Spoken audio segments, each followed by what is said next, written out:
ওম শান্তি। আজ 5ই অক্টোবর 2024 বাবার অমূল্য মধুর মহাবাক্য শুনব। আজকের মুরলিতে বাবা বলেন, মিঠে মিঠে বাচ্চে। বাবা এসেছেন বাচ্চারা তোমাদেরকে দুঃখধাম এর থেকে সন্ন্যাস করাতে। এটাই হলো অসীম জগতের সন্ন্যাস। আজকের মূল্যের প্রশ্ন, ওই সন্ন্যাসীদের সন্ন্যাস আর তোমাদের সন্ন্যাসের মধ্যে প্রধান পার্থক্য কি? উত্তর, সেই সন্ন্যাসীরা ঘরবাড়ি ছেড়ে দিয়ে জঙ্গলে চলে যায়, কিন্তু তোমরা ঘরবাড়ি ছেড়ে দিয়ে জঙ্গলে যাও না। ঘরে থেকেই সম্পূর্ণ দুনিয়াকে কাঁটার জঙ্গল বলে মনে করো। তোমরা বুদ্ধির দ্বারা সম্পূর্ণ দুনিয়ার থেকে সন্ন্যাস গ্রহণ করে থাকো। ওম শান্তি। আত্মিক বাবা বসে আত্মিক বাচ্চাদের প্রতিদিন বোঝান, কেননা অর্ধকল্প ধরে অবুঝ হয়ে গেছো, তাই না? সুতরাং প্রতিদিন বোঝাতে হয়। প্রথমে মানুষের শান্তি চাই। আত্মারা প্রকৃতপক্ষে সবাই হলো শান্তিধাম নিবাসী। বাবা হলেন চির শান্তির সাগর।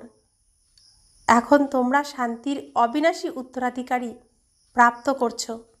বলাও হয়ে থাকে শান্তিদেব, অর্থাৎ আমাদের এই সৃষ্টি থেকে নিজেদের ঘর শান্তিধামে নিয়ে চলো অথবা শান্তির উত্তরাধিকারী বানাও। দেবতাদের সামনে অথবা শিব বাবার সামনে গিয়ে শান্তি দাও বলে প্রার্থনা করে, কেননা শিব বাবা হলেন শান্তির সাগর। এখন তোমরা শিব বাবার কাছ থেকে অবিনাশী শান্তির উত্তরাধিকার প্রাপ্ত করছো। বাবাকে স্মরণ করতে করতে তোমাদের অবশ্যই শান্তিধামে যেতে হবে। স্মরণ না করলেও যেতে হবে। স্মরণ এই জন্যই করে থাকো, কেননা যে পাপের বোঝা মাথায় জমা হয়ে রয়েছে তা যেন ভস্মীভূত হয়ে যায়। আমাদের প্রত্যেকের মাথার উপর অনেক পাপের বোঝা রয়েছে, আর বাবাকে স্মরণ করলেই তিনি সেই পাপের বোঝা আমার মাথার থেকে সরিয়ে দেবেন। আর তা নয়তো রাবণ আমার মাথার উপর আরও বোঝা চাপাবে, আর বাবাকে স্মরণ করলে রাবণ আমাকে আর আটকাতে পারবে না, তো বলবে রামেরই সন্তান, তাই বাবা বাবা করছে। তাই যত স্মরণ করব তত আমি পাপমুক্ত হব, দুঃখমুক্ত হব, কষ্টমুক্ত হব। শান্তি আর সুখ একমাত্র বাবার দ্বারাই প্রাপ্ত হয়ে থাকে, কেননা তিনি হলেন সুখ আর শান্তির সাগর। ওই দুটোই হলো প্রধান। শান্তিকে মুক্তি বলা হয়, তারপর জীবন মুক্তি আর জীবন বন্ধ। এখন তোমরা জীবন বন্ধ থেকে জীবন মুক্ত হতে চলেছ। সত্যযুগে কোনো রকম বন্ধন থাকে না, গাওয়াও হয়ে থাকে সহজ জীবন মুক্তি বা গতি সদ্গতি। এই দুটোর অর্থ এখন তোমরা বাচ্চারা বুঝেছ। গতি বলা হয় শান্তিধামকে, সদ্গতি বলা হয় সুখধামকে। সুখধাম, শান্তিধাম, আর এটা হলো দুঃখধাম। তোমরা এখানে বসে আছো। বাবা বলেন, বাচ্চারা তোমাদের গৃহ শান্তিধামকে স্মরণ করো। আত্মারা নিজেদের গৃহকে ভুলে গেছে, বাবা এসেই স্মরণ করিয়ে দেন। সত্যিই আমরা ভুলে গেছিলাম আমরা কোথা থেকে এখানে এসেছি, কোথায় আমাদেরকে যেতে হবে, কি কর্ম করতে এসেছি। এখানে আমরা রাবণের নানান জৌলুসের মধ্যে নিজেকে হারিয়ে ফেলেছিলাম। রাবণের সমস্ত আকর্ষণ, সমস্ত সোনার হরিণের পিছনে আমরা ছুটতে থেকেছিলাম। নিজের বাড়ি ফেরার রাস্তা ভুলে গেছি। তাই বাবা এসেছেন আমাদেরকে ঘরে ফিরিয়ে নিয়ে যাওয়ার জন্য। বাবা বলছেন, আত্মারা নিজেদের গৃহকে ভুলে গেছে, বাবা এসেই স্মরণ করিয়ে দেন। তিনি বুঝিয়ে বলেন, হে আত্মিক বাচ্চারা, যতক্ষণ আমাকে স্মরণ না করবে তোমরা ঘরে যেতে পারবে না। স্মরণের দ্বারাই তোমাদের পাপ ভস্মীভূত হবে। আত্মা পবিত্র হয়ে তারপর নিজ গৃহে ফিরে যাবে। তোমরা বাচ্চারা জানো যে এ হলো অপবিত্র দুনিয়া। একজনও পবিত্র মানুষ নেই। পবিত্র দুনিয়াকে সত্যযুগ আর অপবিত্র দুনিয়াকে কলিযুগ বলা হয়। রামরাজ্য আর রাবণ রাজ্য। পবিত্র দুনিয়া দিন, সত্যযুগ, ত্রেতাযুগ। অপবিত্র দুনিয়া রাত, দ্বাপর যুগ, কলিযুগ। রামরাজ্য দিন, রাবণ রাজ্য রাত। রাবণ রাজ্যেই অপবিত্র দুনিয়া স্থাপন হয়ে থাকে। এটাই ড্রামার খেলা, তাই না? এসবই অসীম জগতের বাবা বুঝিয়ে বলেন। তিনিই সত্য। পিতার বলা সত্য কথা তোমরা সঙ্গমেই শুনে থাকো। তারপর সত্যযুগে যাও। সত্যযুগে যাওয়ার জন্য সত্য ঘটনা আমাদেরকে জানতে হবে। তারপরেই আমরা সত্যযুগে যেতে পারবো। যেখানে যাব তার সম্পর্কে কোনো ধারণা না থাকলে যাওয়া তো সম্ভব নয়। তাই বাবা আমাদেরকে স্মৃতি ফিরিয়ে দিতে এসেছেন সত্যযুগ কেমন আর সেখানে আমাদের কেমনভাবে চলতে হবে। দ্বাপর থেকে পুনরায় রাবণ রাজ্য শুরু হয়। রাবণ অর্থাৎ অসুর। অসুর কখনো সত্য বলতে পারে না। এখন দুনিয়াতে সত্যের জায়গাই নেই। সত্য কেউই বলে না, আর যে সত্য বলবে তাকে সাইড করে দেওয়া হয়। দুনিয়ায় অসুরের মিথ্যা খণ্ড। তো বাবা বলছেন সেই জন্যই একে বলে মিথ্যা মায়া, মিথ্যা কায়া। তো মায়াও মিথ্যা, শরীরও মিথ্যা। আত্মা মিথ্যা, শরীরও মিথ্যা, অপবিত্র। আত্মার মধ্যেই তো সংস্কার ভরা থাকে। 4 প্রকারের ধাতু আছে না, সোনা, রূপা, তামা, লোহা। সবের থেকে খাদ বেরিয়ে যায়। তারপর তোমরা খাঁটি সোনা হয়ে ওঠো যোগ বলের দ্বারা।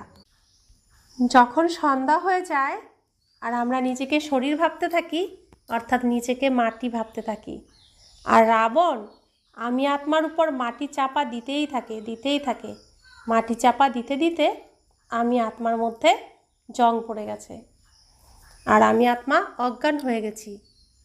তো বাবা এসেছেন, এসে ওই মাটির থেকে আমাকে তুলেছেন, কবরের থেকে আমাকে তুলেছেন। সমস্ত আত্মারা কবরস্থ হয়ে পড়ে রয়েছে।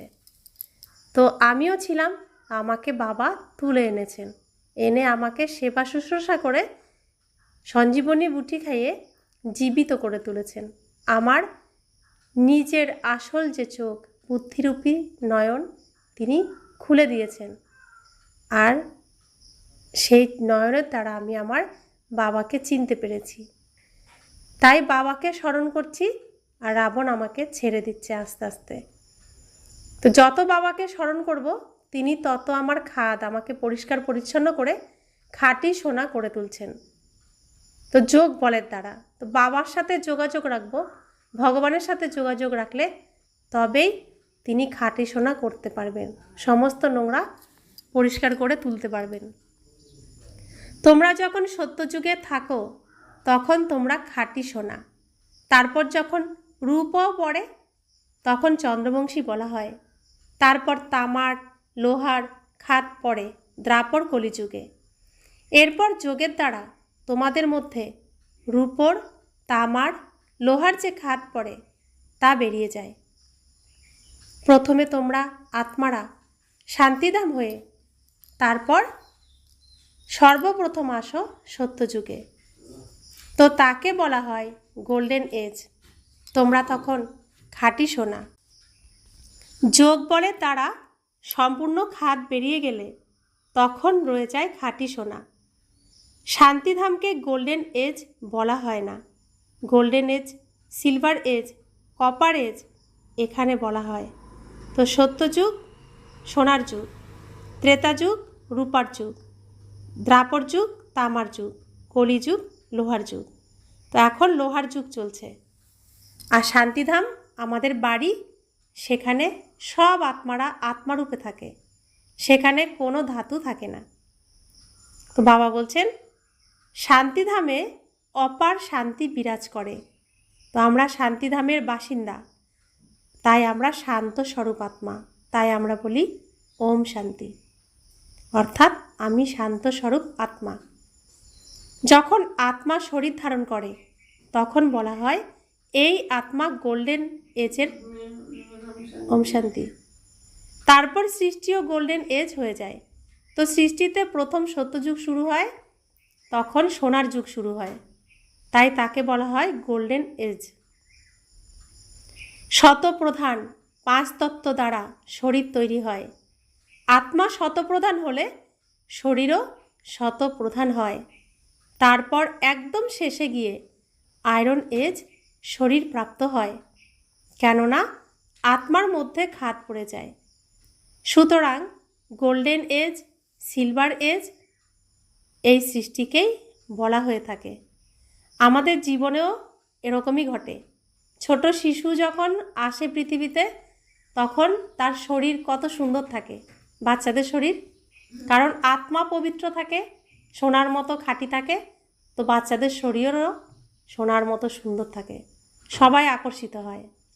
আর ধীরে ধীরে যখন এই রাবণের দুনিয়ার সমস্ত নোংরাগুলো ভরতে থাকে আত্মার মধ্যে, তো শরীর কেমন হয়ে যায়, শরীর ছোটোবেলার মতো সুন্দর তো আর থাকে না। যেমন মানসিকতা থাকবে শরীরও তেমন হয়ে যায়। তো বৃদ্ধ অবস্থায় কেমন হয়ে যায়, একদমই শরীরের মধ্যে কোনো জৌলুস থাকে না, একদম তমপ্রধান। তো একদম ছোটোবেলা কী হয়, সোনার মতো থাকে, তারপর ধীরে ধীরে রূপার মতো হয়, তারপরে তামার মতো হয়, লাস্টে একদম লোহার মতো হয়ে যায়। তো এই সৃষ্টিতেও তাই, সত্যযুগ তখন ছোট শিশুর মতো সোনার, ত্রেতা যুগ একটু বড় হয় তখন রূপোর মতো হয়ে যায়, দ্বাপর যুগ তখন মানুষ হয়ে যায়, দেবতাও থাকে না, তখন হয়ে যায় তামার। আর কলিযুগে কোনো বুদ্ধিই কারোর থাকে না, অসুরের সম্পূর্ণ আধিপত্য থাকে, তখন বুদ্ধি হয়ে যায় লোহার মতো। বাবা বলছেন এখন তবে বাচ্চাদের কি করতে হবে? সর্বপ্রথমে শান্তিধামে যেতে হবে, সেই জন্য বাবাকে স্মরণ করতে হবে, তবেই তমপ্রধান থেকে শতপ্রধান হতে পারবে। এতে সময় ততটাই লাগে যতটা সময় বাবা এখানে থাকেন। তো বাবা এখানে কত দিন থাকেন, কত বছর থাকেন? 100 বছর থাকেন। উনি গোল্ডেন এজে কোনো পার্ট নেন না। সুতরাং আত্মা যখন ওখানে শরীর ধারণ করে তখন বলা হয় গোল্ডেন এজ এর জীব আত্মা। এমন বলা হয় না যে গোল্ডেন এজের আত্মা, বলা হয় গোল্ডেন এজের জীব আত্মা। তো সত্যযুগে যারাই যাবে তাদেরকে খাঁটি সোনা হয়ে উঠতে হবে, তার মধ্যে এতটুকু খাদ থাকলেও হবে না। তো বাবা এসে আমাদেরকে কি করছেন, নোংরার থেকে নোংরাকে পরিষ্কার করে সম্পূর্ণ শুদ্ধ পবিত্র করে তুলছেন, খাঁটি সোনা করে তুলছেন। তো আমরা যখন আত্মা খাঁটি সোনা হয়ে ফিরে যাব ঘরে, আর আমাদের জন্য বাবা সেরকমই সুন্দর শরীর আমাদের জন্য অর্থাৎ বস্ত্র তৈরি করছেন। যেমন আমি আত্মা হাইস্ট লেভেলে থাকি সোনার মতো, আমার শরীর আমার জন্য জামাও সেরকম সব থেকে সুন্দর তিনি আমার জন্য বানাচ্ছেন। তো সত্যযুগে আত্মা সেই সুন্দর শরীরে প্রবেশ করে জীব আত্মা হবে। তো সোনার শরীর, সোনার মহল, সব কিছু সেখানে সোনার হবে। তো বাবা বলছেন এমন বলা হয় না যে গোল্ডেন এজেড আত্মা, না, গোল্ডেন এজেড জীব আত্মা, তারপর সিলভার এজেড জীবাত্মা। প্রথমে সোনার জীবাত্মা, তারপরে রূপার জীবাত্মা। তোমরা এখানে বসে আছো, তোমাদের যেমন শান্তিও আছে তেমনি সুখও প্রাপ্ত হয়। তাহলে আমরা এখন কোথায় এসেছি? আমরা কোথায় এসেছি? এখন আমরা কোথায় আসি, কোথায় এসে বসেছি? ঈশ্বরীয় বিশ্ববিদ্যালয়। এটা হলো ব্রহ্মাপুরী। আমাদের ঈশ্বরীয় কুলে অলৌকিক জন্ম হয়ে গেছে। আমরা এই পৃথিবীর যে স্টেজে যে অভিনয় করতাম সেই অভিনয় আমাদের শেষ হয়ে গেছে। আমরা এখন ব্রহ্মাপুরীতে রিহার্সাল করছি। কোথায় যাওয়ার জন্য রিহার্সাল করছি? সত্যযুগে যাওয়ার জন্য, বৈকুণ্ঠে যাওয়ার জন্য। শ্রীকৃষ্ণের রাজমহলে যাওয়ার জন্য। আমরা এখন ভগবানের কাছে ট্রেনিং নিচ্ছি। সেই জন্য এখানে আসলে কি কি প্রাপ্ত হয়? সুখ, শান্তি, আনন্দ, প্রেম সব কিছুই প্রাপ্ত হয়। তাহলে কি করা উচিত? কি করা উচিত এখন আমাদের? দুঃখ ধামের সন্ন্যাস। একে বলা হয় অসীম জগতের সন্ন্যাস। অর্থাৎ এই দুনিয়ার সমস্ত আকর্ষণ থেকে নিজেকে সরিয়ে নিতে হবে, সন্ন্যাস নিতে হবে বুদ্ধির দ্বারা। ওই সন্ন্যাসীদের হলো সীমিত জাগতিক সন্ন্যাস। ঘর পরিবার ছেড়ে দিয়ে জঙ্গলে চলে যায় তারা। ওই যে এখানে একজন করেছে না, আশ্রম বানিয়েছে না, পরিবার ছেড়ে এসে। ওদের এটা জানা নেই যে সম্পূর্ণ সৃষ্টি এখন জঙ্গলে পরিণত হয়েছে। এটা হলো কাঁটার জঙ্গল, কাঁটার দুনিয়া। সত্যযুগ হলো ফুলের দুনিয়া। ওরা যদিও সন্ন্যাস নিয়ে থাকে, কিন্তু তবুও তো সেই কাঁটার দুনিয়াতে শহরের থেকে অনেক দূরে জঙ্গলে গিয়ে বাস করে। ওদের হলো নিবৃত্তি মার্গ, তোমাদের প্রবৃত্তি মার্গ। তোমরা পবিত্র জুটি ছিলে, এখন অপবিত্র হয়ে গেছো। তাকে গৃহস্থ আশ্রমও বলা হয়। কাকে? সত্যযুগের যে সংসার পরিবার, শুদ্ধ পবিত্র বিষ্ণুর পরিবার, সেটা হলো গৃহস্থ আশ্রম। সন্ন্যাসীরা আসে অনেক পরে, ইসলাম বৌদ্ধ পরে আসে, খ্রিস্টানদের কিছু আগে আসে। সুতরাং কল্পবৃক্ষের এই বৃক্ষকে স্মরণ করতে হবে, চক্র ও স্মরণ করতে হবে। কোন চক্র স্মরণ করতে হবে? 5 স্বরূপের চক্র। কি কি?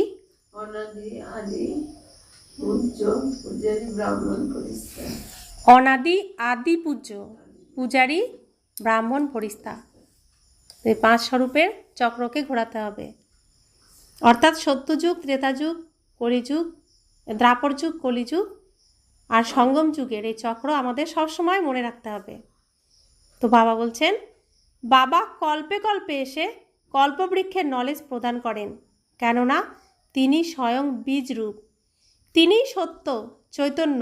সেজন্য কল্পে কল্পে এসে কল্পবৃক্ষের সম্পূর্ণ রহস্য ব্যাখ্যা করেন। তাকে কি বলেন শাস্ত্রে? সচ্চিদানন্দ, না কি? সচিদানন্দ অর্থাৎ সৎ চৈতন্য, আনন্দ স্বরূপ তিনি। তোমরাও আত্মা, কিন্তু তোমাদের জ্ঞানের সাগর, সুখের সাগর, শান্তির সাগর বলা হয় না। এই মহিমা শুধুমাত্র বাবার, যিনি তোমাদের এমন তৈরি করছেন। বাবার এই মহিমা সব সময়ের জন্য। তো বাবা স্বয়ং ভগবান ঈশ্বর, পরমপিতা পরমাত্মা শিব বাবা, তিনি সবসময় কি থাকেন? সাগর। সবসময় তার কাছ থেকে আমরা প্রাপ্ত করি। তো তিনি হলেন সুখের সাগর, শান্তির সাগর, প্রেমের সাগর, আনন্দের সাগর, জ্ঞানের সাগর, পবিত্রতার সাগর, শক্তির সাগর। আর তিনি চির পবিত্র এবং নিরাকার। তিনি কখনো শরীরে প্রবেশ করেন না, গর্ভে প্রবেশ করেন না, তার শরীর নেই, তাই তিনি চির পবিত্র। তাই তিনি কি? সদা শিব, সদা কল্যাণকারী তিনি।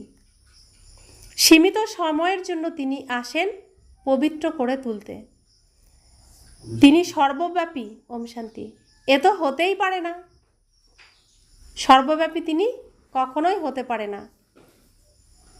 তিনি এই পৃথিবীতে কেন আসেন? এই নাটকে তিনি কেন আসেন? নাটকে কি করতে আসেন তিনি? এই স্টেজকে পরিবর্তন করতে আসেন, মানে স্টেজকে পরিষ্কার করতে আসেন। তো এত উচ্চ ভগবান, তার কর্ম কি? তার কর্ম কি এই পৃথিবীতে নাটকে? সবার নোংরাকে পরিষ্কার। তিনি তার কণ্ঠে সমস্ত বিষকে ধারণ করেন, সমস্ত নোংরাকে তিনি নিয়ে নেন। তো এই পৃথিবীর সমস্ত বিষকে কে নিচ্ছেন? শিব বাবা নিচ্ছেন এখন বর্তমানে। আমাদের প্রত্যেকের ভিতরের সমস্ত নোংরা, সমস্ত বিষ তিনি এখন গ্রহণ করছেন। অর্থাৎ এই স্টেজকে, পৃথিবীরূপী যে রঙ্গমঞ্চ, এই রঙ্গমঞ্চের সমস্ত নোংরা তিনি নিচ্ছেন। আর ফেলার তো কোথাও জায়গা নেই, একমাত্র তিনি সেটা নিতে পারেন। তো এত উচ্চ ভগবান, ঈশ্বর, ভগবান যিনি, তার কর্ম কি এই পৃথিবীর নাটকে? দেখো তিনি কত মহান, কত বড় তার হৃদয়। তিনি সীমিত সময়ের জন্য আসেন সবাইকে পবিত্র করে তুলতে। তোমরা জানো বাবা পরমধাম নিবাসী। ভক্তিমার্গে সবসময় তাকে স্মরণ করে, সত্যযুগে তো তাকে স্মরণ করার প্রয়োজনই পড়ে না। রাবণ রাজ্য থেকেই তোমাদের আহ্বান করা হয়। তো রাবণ রাজ্য থেকে আমরা কি করি? ভগবানকে আহ্বান করা শুরু করি।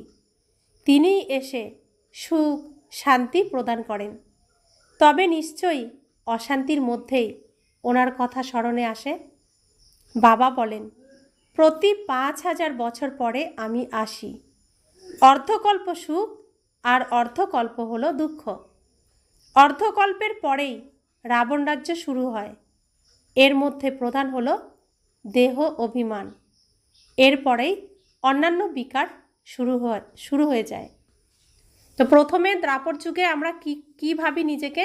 শরীর। সত্যযুগে আমরা থাকি কোথায়? সোনার মহলে, সব কিছু সোনার, মাটিতে পা পড়ে না। ত্রেতার যুগে থাকি রূপোর, তো সেখানে মন থাকে কত উচ্চ সুন্দর। দ্বাপরে এসে আমরা কি করি? মাটিতে পা দিতে যাই, তামা হয়ে যায়, শরীরও তামা, সব কিছুই তমপ্রধান হয়ে যায়। তো তখন আমরা নিজেকে দেহ অর্থাৎ শরীর অর্থাৎ মাটি নিজেকে ভাবতে শুরু করি। তো দেহের ভান চলে আসে তখন। আর ধীরে ধীরে তার মধ্যে কি হয়? সমস্ত বিকাররূপী অসুররা প্রবেশ করতে থাকে। এখন বাবা বুঝিয়ে বলেন, নিজেকে আত্মা মনে করো, দেহি অভিমানী হও। আত্মার স্বীকৃতির প্রয়োজন। আমি যে আত্মা, আমার পিতা যে পরম পিতা পরমাত্মা, এই স্বীকৃতির এখন প্রয়োজন। আমার পিতাকেও আত্মারূপে আমাকে স্বীকার করতে হবে, আর নিজেও আমি যে আত্মা তাকেও আমার স্বীকার করতে হবে। এই শরীর আমি নই, এই শরীর আমার বস্ত্র। আমি আত্মা, এই শরীররূপী ড্রেস, পোশাক, বস্ত্র এটা পরিধান করে এই পৃথিবীরূপী রঙ্গমঞ্চে অভিনয় করছি। এটা এখন স্বীকার করতে হবে, মেনে নিতে হবে, এটাই সত্য। আর আমরা এখানে এই বস্ত্রকে ত্যাগ করেই আমাদের ঘরে ফিরে যাব। যখনই যার নাটক শেষ হয়ে যাবে, তারপরে সে আর 1 সেকেন্ডও এখানে থাকবে না। প্রত্যেকেই তার নিজের নিজের অভিনয় শেষ করে তার বাড়ি পরমধামে ফিরে যাবে। তো বাবা বলছেন, মানুষ তো শুধু বলে থাকে আত্মা ভ্রুকুটির মাঝখানে জ্বলজ্বল করে। এখন তোমরা বুঝেছ আত্মা হলো অবিনাশী। তো আমি আত্মা অবিনাশী, আমার মৃত্যু নেই। কাল আমাকে খেতে পারে না, হাওয়া আমাকে ওড়াতে পারে না, জল আমাকে ডোবাতে পারে না, তরোয়াল আমাকে কাটতে পারে না, আগুন আমাকে পোড়াতে পারে না। তো কাকে পোড়াতে পারে না? আত্মাকে। তো আমি আত্মা, আমার বিনাশ নেই, আমি অবিনাশী। এই অবিনাশী আত্মার আসন হলো এই শরীর। এই শরীরের মধ্যে আমরা আমাদের সিংহাসনে বসি, তাই তো?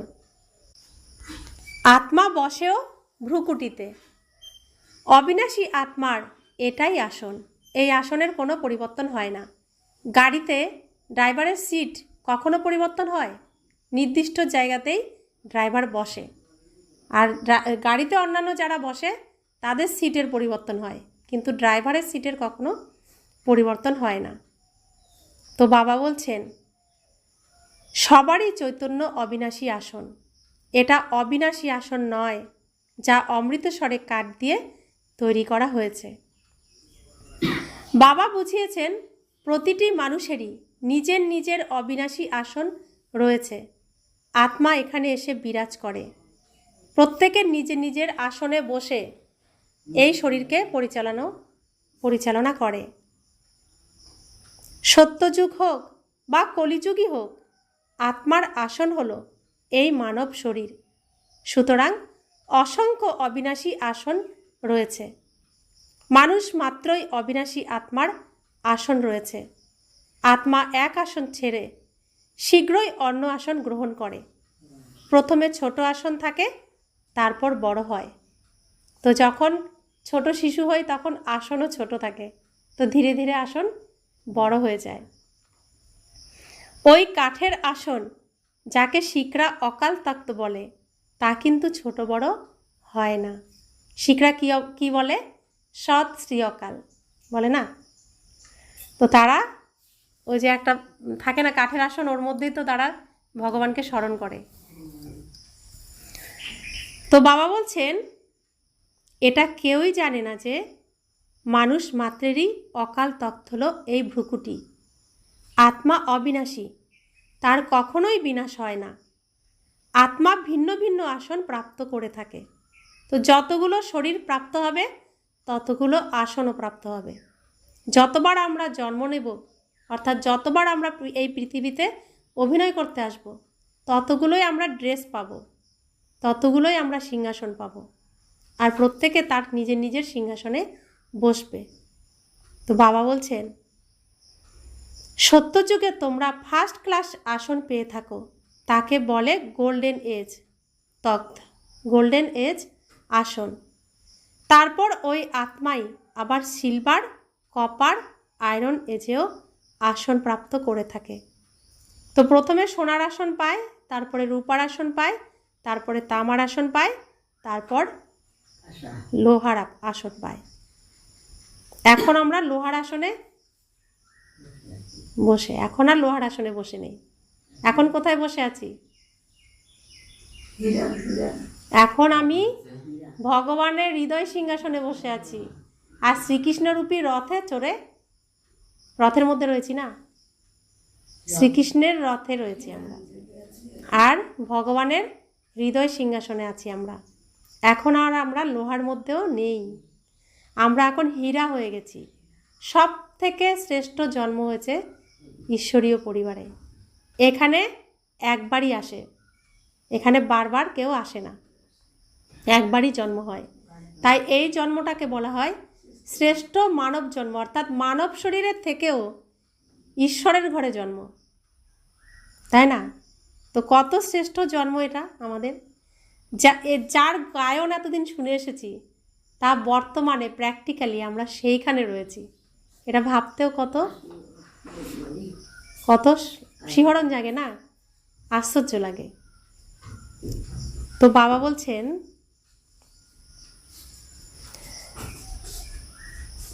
তারপর আবার গোল্ডেন এজে আসন পেতে হলে অবশ্যই পবিত্র হতে হবে। সেই জন্যই বাবা বলেন, মা মেকম স্মরণ করলে তোমাদের খাদ বেরিয়ে যাবে, তারপর তোমরা ওই রকম দৈবী সিংহাসন প্রাপ্ত করবে। এখন ব্রাহ্মণ কুলের আসন, পুরুষোত্তম সঙ্গম যুগের আসন, তারপর আমি আত্মা দেবতাদের আসন প্রাপ্ত করব। এখন আমরা কি হয়েছি? ব্রহ্মার কুমার, ব্রহ্মার কুমারী, ব্রাহ্মণ হয়েছি। ব্রাহ্মণ থেকে আমরা কি হচ্ছি? ফরিস্তা। ফরিস্তার থেকে আমরা কি হব? আবার দেবতা হয়ে যাব। এই কথা দুনিয়ার মানুষ জানে না। দেহ অভিমানে আসার কারণে একে অপরকে দুঃখ দিতে থাকে, এই জন্য একে দুঃখধাম বলা হয়। তো আমরা নিজেকে শরীর মনে করি, আর শরীরের মধ্যে আছে কি? বিকার। কি কি আছে? আর কাম, ক্রোধ, লোভ, মোহ, অহংকার, বড় অসুর। আরও তো অসুর আছে। আর কি কি আছে? হতাশা, মন খারাপ, অসুখ বিসুখ, ঋণ, এগুলো সবই তো অসুর, যার দ্বারা আমাদের প্রত্যেকে বেঁধে রেখে দিয়েছে। এই অসুরগুলোর মধ্যে আমরা ফেঁসে রয়েছি। হয় হতাশা, দুশ্চিন্তা, ঋণ, রোগ, শোক, এসবের মধ্যেই তো ফেঁসে রয়েছি। এগুলো প্রত্যেকটিই অসুর, আর এগুলো প্রত্যেকটি হচ্ছে রাবণের। আর রাবণ আমাদেরকে আষ্টে পৃষ্ঠে বেঁধে রেখে দিয়েছে। সেই জন্য আমরা কি করি? ভেতরে আমাদের বিষে ভরা। তো আমরা একে অপরকে কি দিই? বিষ। একটু প্রশংসা কারোর করলে কি টাকা লাগবে? আমরা কারোর প্রশংসা করতে পারি? শুধু নিন্দা নিন্দা নিন্দাই করে যাই, কারণ ভেতরে বিষ, তো বিষ ছাড়া তো কিছু ভাবনাতে আসেও না। কাউকে যদি একটু প্রশংসা করে দুটো কথা বলি, আরেকজনের হিংসা আসে, ঈর্ষা আসে, ওকে ভালো বলে ফেলেছে, ওকে ভালো বলে ফেলেছে, তা আমার মধ্যে কি আছে?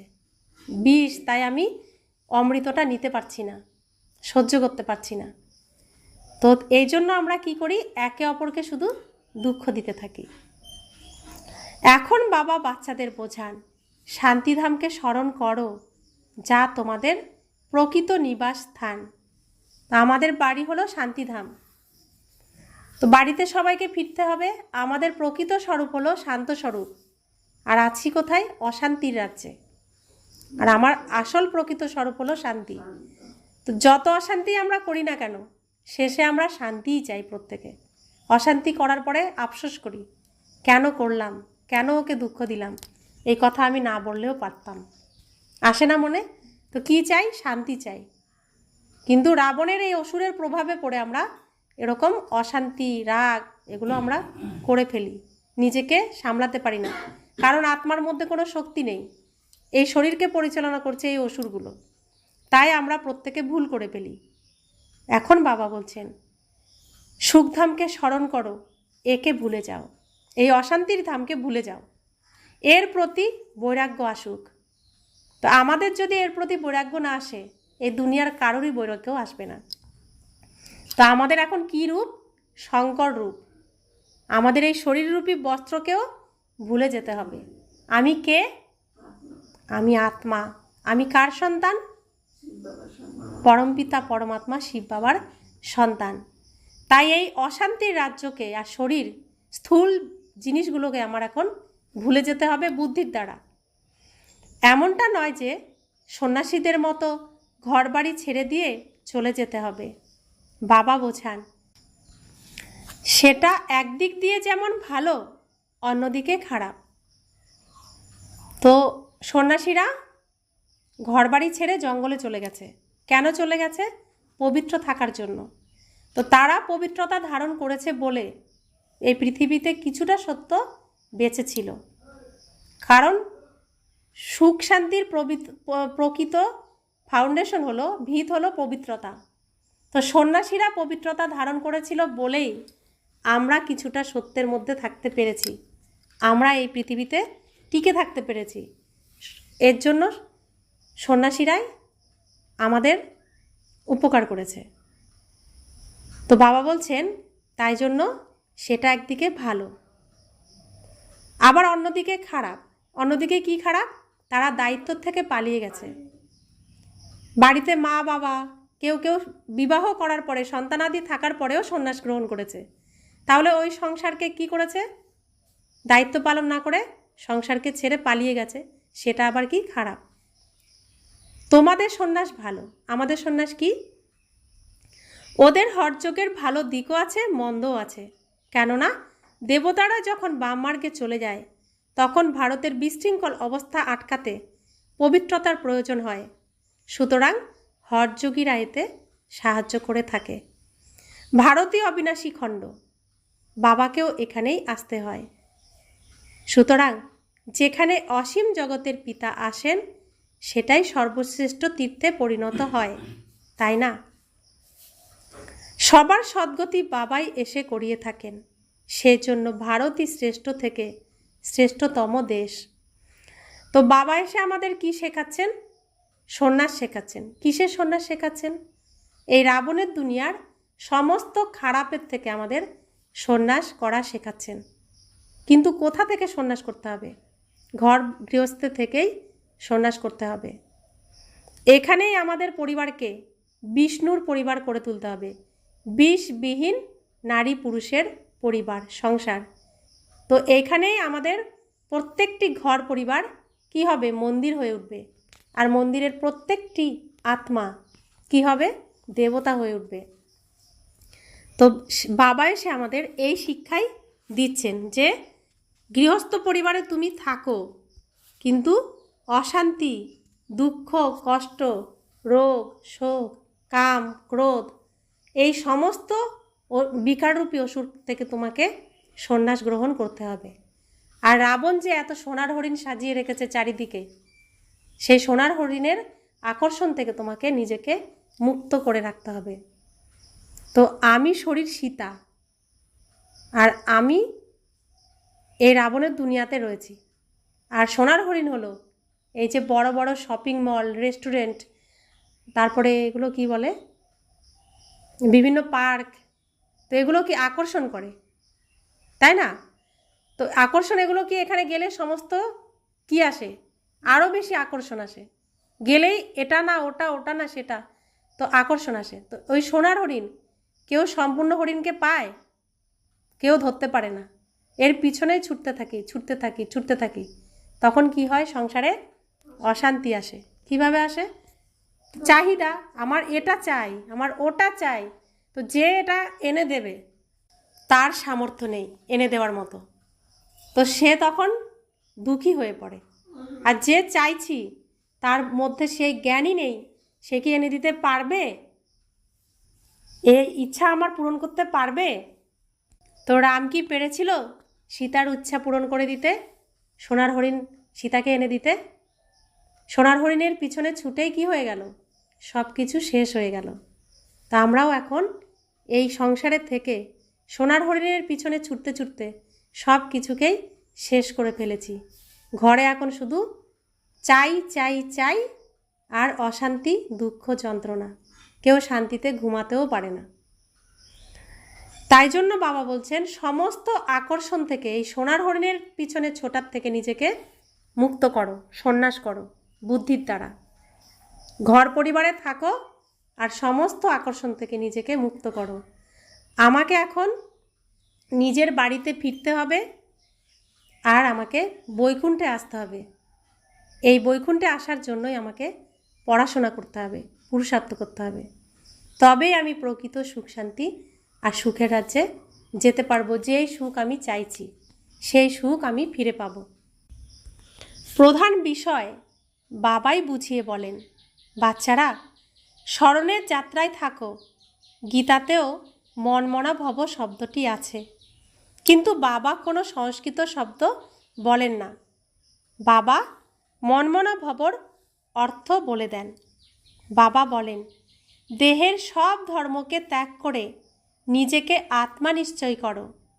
আত্মা অবিনাশী, সে কখনো ছোট বড় হয় না। অনাদি অবিনাশী পাঠ এর মধ্যেই ভরা আছে। এত সূক্ষ্ম আত্মা, এই সূক্ষ্ম আত্মার মধ্যেই সমস্ত অভিনয়ের পার্ট ভরা আছে, রেকর্ডিং করা আছে। এইভাবে ড্রামা তৈরি হয়েছে।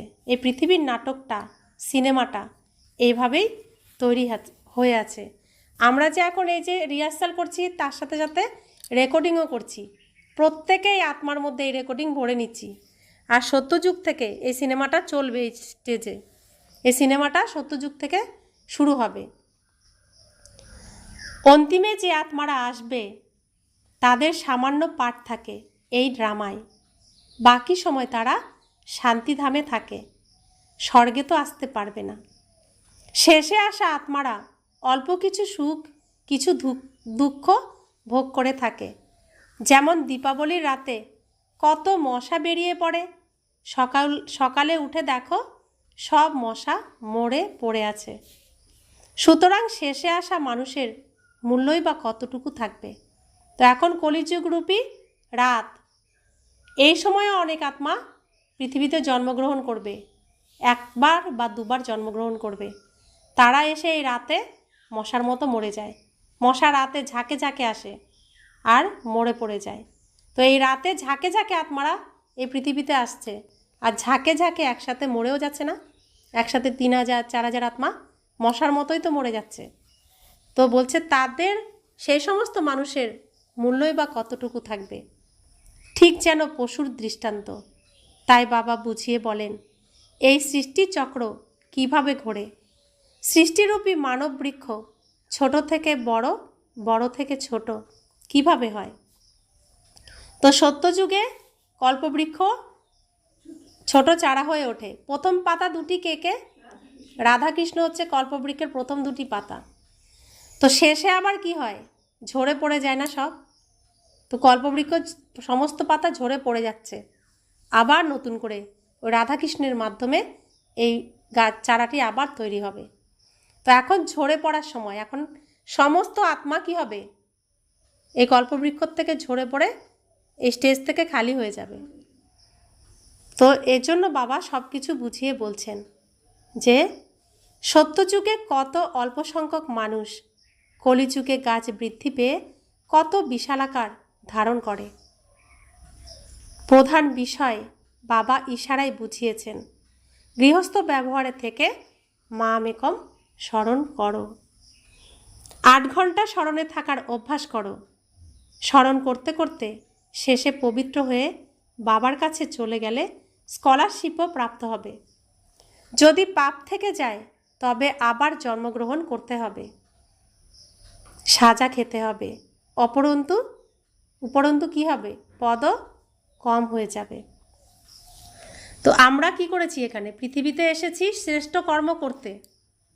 তো এসে আমরা এখানে কি করছি, রান্নাবাটি খেলছি। প্রত্যেকটি পরিবার কি রান্নাবাটি খেলারই তো পরিবার। কি করছি আমরা, ঘুম থেকে উঠছি, সংসারের কাজ করছি, রান্নাবান্না করছি, একজন রোজগার করে আনছেন, খাচ্ছি যাচ্ছি, আবার রাত হচ্ছে, আবার ঘুমিয়ে পড়ছি। তো রোজ রান্নাবাটি খেলেই যাচ্ছি। এর মধ্যে খেলতে খেলতে কি করছি, একে অপরকে দুঃখও দিচ্ছি, আজে বাজে কথাও বলছি। তো যা যা বলছি সেটা মেটাচ্ছি না। তো না মেটানোর ফলে আমার এখানে নাটক শেষ, সময় যেটুকু বেঁধে নিয়ে এসেছি সেই সময় আমার যতটুকু অভিনয় করা হয়ে গেছে। আর যার সঙ্গে আমি খেলা করলাম, খারাপ বা ভালো, সেটা আমি আর মেটালাম না, চলে গেলাম বাড়ি। তো বাড়ি ঢোকার গেটে তো বাবা আগেই বলবে, কি করে এসছিস ওখানে।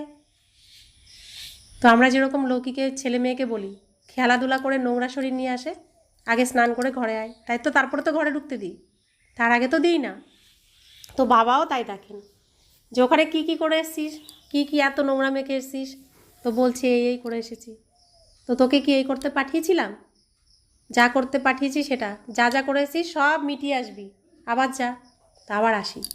তো আমাকে আমার যে কর্ম করে রেখেছি সেই কর্ম অনুযায়ী আমাকে জামা কাপড়, খাবার দাবার, থাকার জায়গা সব কিছু সেই হিসেবে আমাকে বরাদ্দ করে পাঠাবে, টাইম সমস্ত কিছু সেই হিসেবে। অর্থাৎ আমি যে এখন যে কর্ম করছি সেই কর্ম অনুযায়ী আমি পরবর্তী জন্মটা পাবো।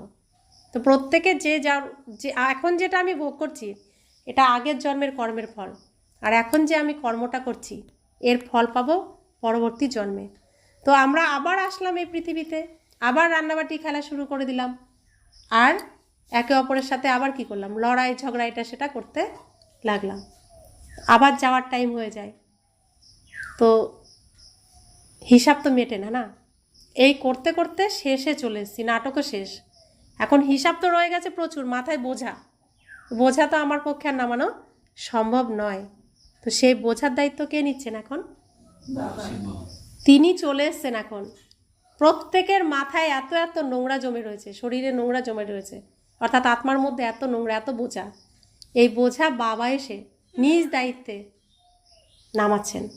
এর জন্য বলছে আমাকে স্মরণ করো, তাহলে তোমাদের প্রত্যেকের পাপ ভস্ম হয়ে যাবে। তো তাকে দিয়ে দিতে হবে, বাবা আমার এত ঋণ, আমার পরিবারের এত দুঃখ, এত অশান্তি আমি আর পাচ্ছি না, আমার ক্ষমতা নেই, তো তুমি এগুলো রাখো, আমাকে মুক্ত করো। তো তার কাছে আমি সমস্ত নোংরা দিয়ে দিলাম।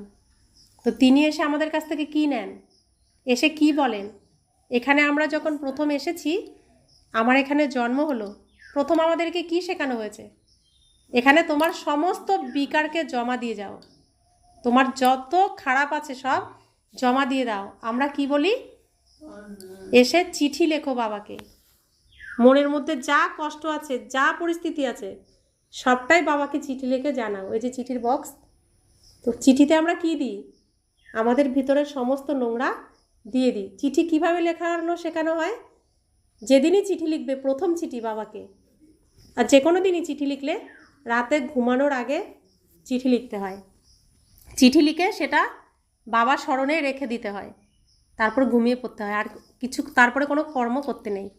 তাহলে কি হয়, বুদ্ধিরূপী পাত্র সম্পূর্ণ খালি হয়ে যায়, সমস্ত নোংরা বেরিয়ে যায়।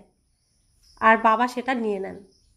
সেজন্য রাতে ঘুমানোর আগে, ঠিক ঘুমানোর আগে চিঠিটা লিখতে হয়। চিঠি লিখে বাবাকে সমস্ত নোংরা দিয়ে দিতে হয়। এগুলো করতে হয়। যে যে করেছে সে সে পেয়েছে, যে করেনি সে পায়নি। করতে হবে, করলেই পাবে, না করলে পাওয়া যাবে না। তো বাবা বলছেন, যদি পাপ থেকে যায় তবে আবার জন্মগ্রহণ করতে হবে, সাজা খেতে হবে, উপরন্তু পদও কম হয়ে যাবে। হিসেব নিকেশ সবাইকেই মিটিয়ে ফেলতে হবে, যেমন মানুষই হোক না কেন। এখনও জন্ম নিতে হচ্ছে। এই সময় দেখো, ভারতবাসীদের থেকে খ্রিস্টানদের সংখ্যা বেশি। তারা আবার সেন্সিবেলও। ভারতবাসীরাও 100% সেন্সিবল ছিল, তারাই এখন নন সেন্সিবল হয়ে গেছে। কেননা এরাই 100% সুখ পায়, তারপর 100% দুঃখ এরাই পায়। এরা তো আসেই, খ্রিস্টানরা অনেক পরে আসে। খ্রিস্টানরা হচ্ছে সবার পরে আসে। তো 4টি মূল ধর্ম। প্রথম ধর্ম কি? সনাতন ধর্ম। দ্বিতীয় ইসলাম ধর্ম। তৃতীয় বৌদ্ধ ধর্ম। চতুর্থ খ্রিস্টান ধর্ম। তো বড় সন্তান হলো সনাতন ধর্ম, মেজো সেজো ছোট। তো বড় হচ্ছে সনাতন আর ছোট হচ্ছে খ্রিস্টান। তাই নামের মধ্যে কত সম্পর্ক আছে, কৃষ্ণ আর খ্রিস্ট আছে না? তো কৃষ্ণের সমস্ত সম্পত্তি এখন খ্রিস্টানদের কাছেই আছে, খ্রিস্টানদের কাছে আবার ফেরত আসছে। তো বড় ভাইয়ের সম্পত্তি এখন ছোট ভাইয়ের কাছে আছে, ছোট ভাইয়ের থেকে আবার বড় ভাইয়ের কাছে রিটার্ন আসছে। কত সুন্দর না নাটকটা পৃথিবীর! কৃষ্ণ খ্রিস্ট মিলও কত। তাই দেখবেন পরিবারেও বড় ভাই আর ছোট ভাইয়ের সাথে মিল বেশি থাকে। আর যেমন ইব্রাহিম এসে অশান্তি সৃষ্টি করেছে, দেখবেন মেজো সেজোর সাথে সম্পর্ক তেমন থাকে না। বড়োর সাথে ছোট সম্পর্ক পরিবারেও থাকে ভালো। তো সৃষ্টিটা এত সুন্দর, নাটকটা এত সুন্দর, মানে এত সুন্দর ভগবান এই নাটকটা রচনা করেছেন। আগে তো বুঝতাম না আমরা, এখন তো বুঝতে পারছি। বাবা বুঝিয়েছেন যে খ্রিস্টান ডিনাইস্টির সাথে কৃষ্ণের ডিনাইস্টির কানেকশান রয়েছে। খ্রিস্টানরা রাজ্য ছিনিয়ে নিয়েছিল, তারপর খ্রিস্টান ডিনাইস্টির কাছ থেকেই রাজ্য ফিরে পাওয়া হয়। এই সময় হলো খ্রিস্টানদের জোর। ভারতের থেকে সাহায্য পেয়ে থাকে। ভারত এখন অনাহারে, তাই রিটার্ন সার্ভিস চলছে।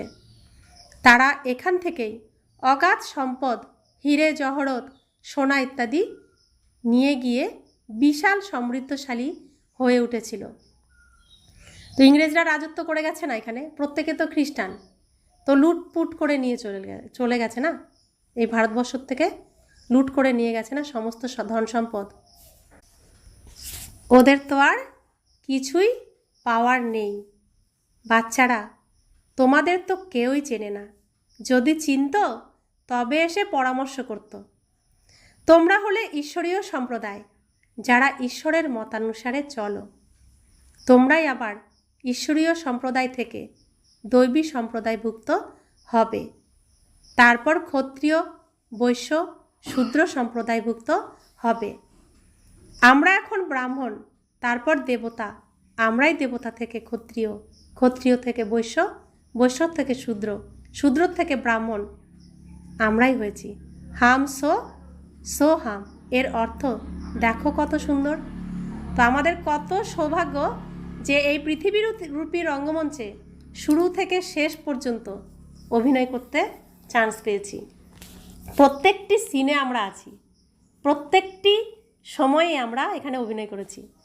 তো নায়ক নায়িকারা যত বেশি সিনেমায় অভিনয় করতে পারবে ততই তো ভালো না? তা আমরাও তো সেই হিরো হিরোইন হয়ে গেছি। নাম বেশি, অভিনয় বেশি, দায়িত্ব বেশি, সব কিছুই আমরা শ্রেষ্ঠ, সব কিছুতেই আমরা শ্রেষ্ঠ। এটাই হলো ডিগবাজির খেলা। একে বোঝা খুব সহজ, কিন্তু মায়া ভুল করিয়ে দেয়। তারপর দৈবী গুণ থেকে আসুরি গুণে নিয়ে যায়। অপবিত্র হওয়া, এটা তো আসুরি গুণ, তাই না? তো ছিলাম সত্যযুগে শুদ্ধ পবিত্র দেবী দেবতা, হলাম ক্ষত্রিয় সেমি দেবতা, হলাম বৈশ্য মানুষ, হলাম অসুর, তারপরে হলাম ব্রাহ্মণ, তারপরে ফরিস্তা, আবার হতে যাচ্ছি দেবতা। বাবা বলছেন কত সুন্দর না নাটকটা। अच्छा, मीठे मीठे सिखिले दे बच्चों प्रति माता पिता बाप दादा का याद प्यार और गुड मॉर्निंग। रूहानी बाप की रूहानी बच्चों को नमस्ते। हम रूहानी बच्चों की रूहानी माता पिता बाप दादा को याद प्यार गुड मॉर्निंग और नमस्ते नमस्ते नमस्ते। शुक्रिया बाबा, शुक्रिया बाबा, शुक्रिया। ধারণার জন্য মুখ্য সার।